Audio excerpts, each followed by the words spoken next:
So let's just talk generally, mate. Mate, so you've been doing some traveling around the country, doing some seminars, some workshops, mate, talking to a lot of people about what's happening in the marketplace. So, mate, a lot of pressing questions out there about what's happening in the future, isn't it? That's what we're going to discuss at the upcoming online summit, isn't it? Yeah, so I'm doing some masterclass activity at the moment in Brisbane and Sydney this week. Attendance is pretty good. The market's quite hot at the moment, as we know. I'm dubious as how long that will last. I think that will be probably for at least the next 3 to 6 months, but I think that it'll slow down then.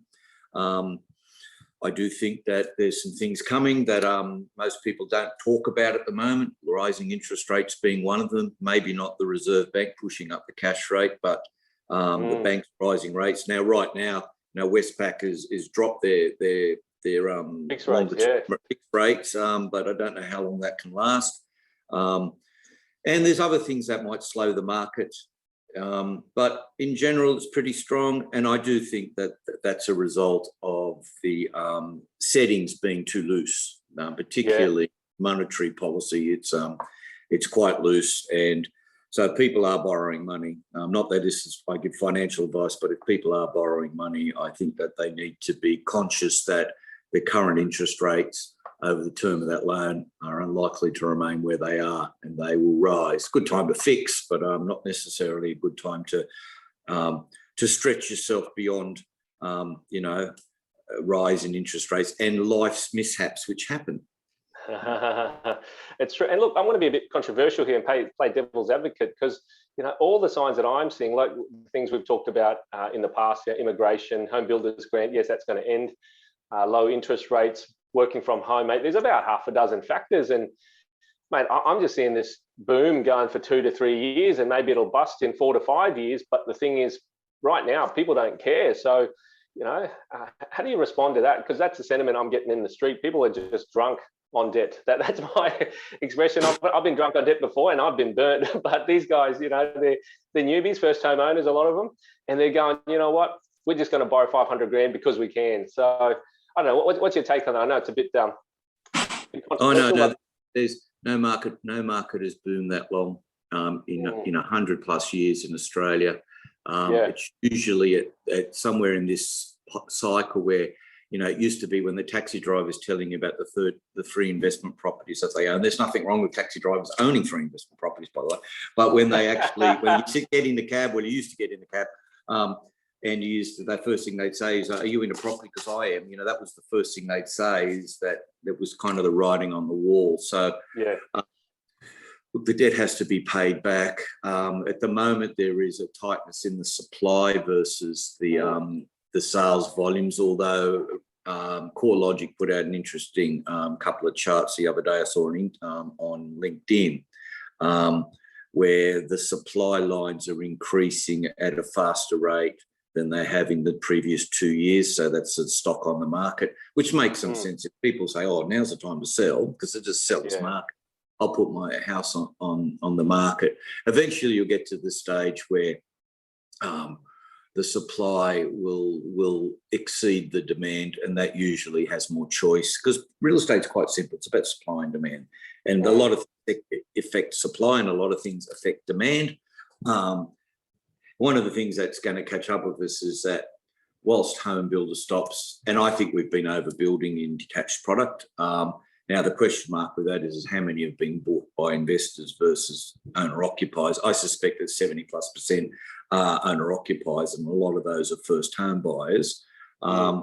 So that's not bad, because it won't necessarily increase the investment supply, which is good if you've got investment property and seeking rents. Yes. But there's also a limit to what people can afford. And I've seen this, I've been doing this 30 odd years. I've seen this before. And my reading of the tea leaves is the second half of this year will be quite different from the last 3 to 6 months. I don't think it will be a bust, although I don't think it can keep on growing at 2% per month in terms of price growth if you read those metrics.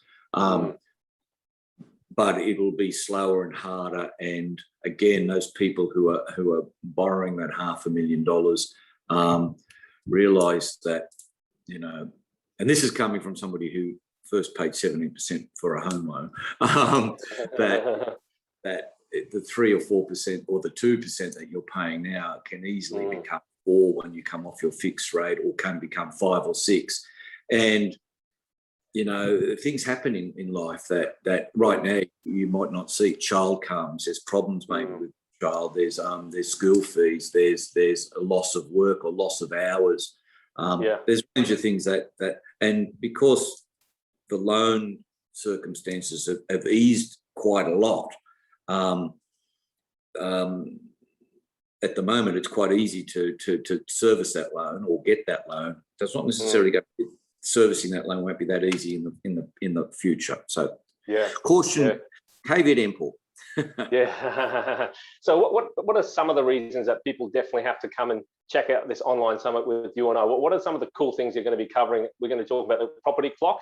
About, I reckon, has it been busted, you reckon, or has it just been reset? What's the story there? No. The clock works. There's a cycle in property, and it usually follows the time frames and so on.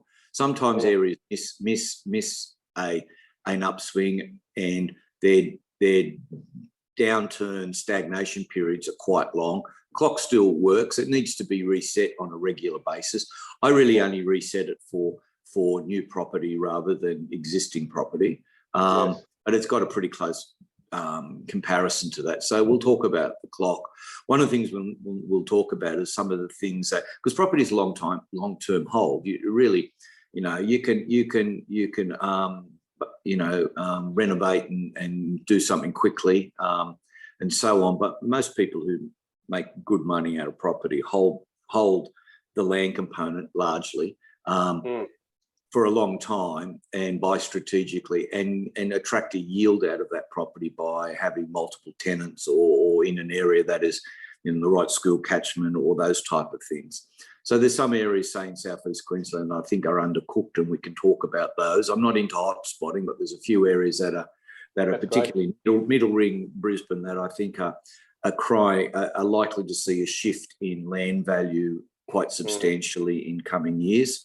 So it's the type of thing that you guys are actually looking for properties as well, those type of areas. They're just off centre of where, you know, the auction clearance rates are high and so forth. We'll talk about demographic demand and the shape of things to come in terms of what is really happening with wages, what is really happening with the market segments.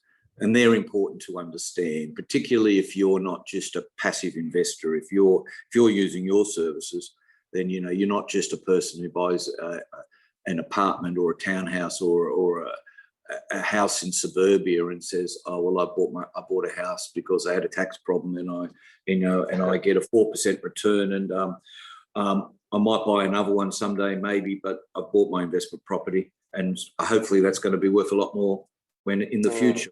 You know, you've got to do more work than that if you want to do well. So we'll talk about those, from my point of view, from a market analyst, that add to that potential of success. Yeah, excellent. Look, I appreciate your time, and I look forward to catching up with you on the 20th and having a lot of people listen to what we have to say and giving value. So mate, appreciate it, and we'll catch up with you soon. Okay, I'll speak to you soon. See you then. Thanks, Michael. Cheers, mate. Good on you.